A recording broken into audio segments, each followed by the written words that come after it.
Assalamu alaikum. This article talk about endodontic pulp revitalization in a traumatized necrotic immature permanent incisor, early failure and long-term outcome, a longitudinal cohort study. This article done by Alina Wikström, et.al.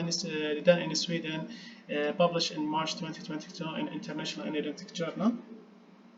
The treatment of infected permanent incisor with open apex is an endodontic challenge. Due to that, immature teeth are characterized by open apex with a short root, wide root canal, and thin dentine wall, make it complicated to perform an adequate antibacterial endodontic treatment. So the aim of this study was to evaluate the clinical and radiographic outcome of a traumatized permanent incisor treated with the pulp revitalization with the follow-up at least for 24 months. The study population of this study was children with one or more traumatized permanent incisor with immature development and pulp necrosis and or apical periodontitis.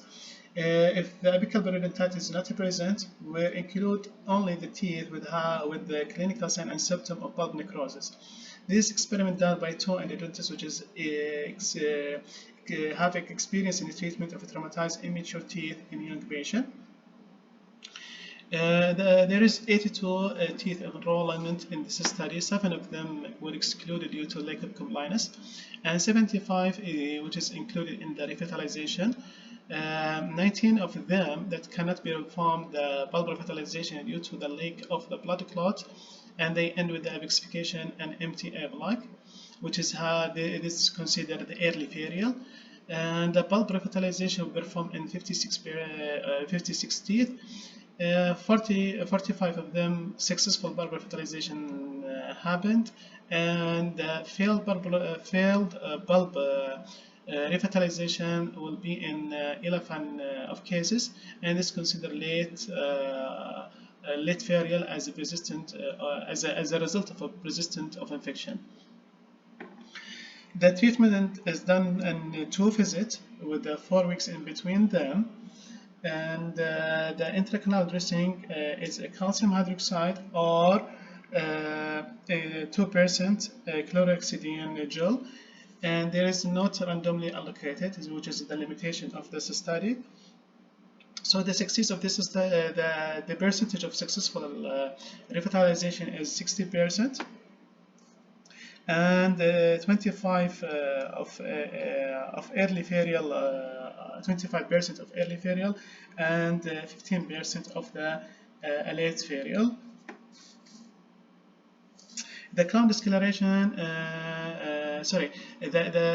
the cases will be considered as successful cases if there is absence of the clinical sign and symptoms, and there is evidence of healing of apical periodontitis with continued formation, and the failure if there is present any clinical sign and symptoms and the persistence of apical periodontitis and absence of root development.